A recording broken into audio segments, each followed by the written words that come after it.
The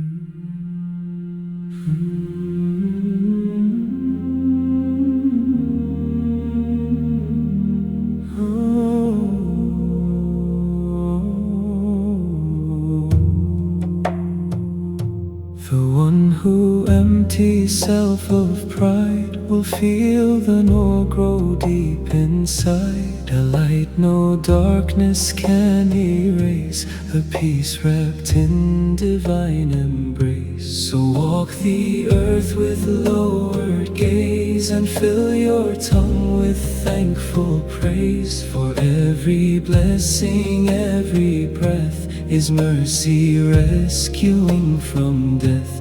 And when your final hour arrives, no worldly title with you survives. Only a heart both pure and true will journey on its path to you.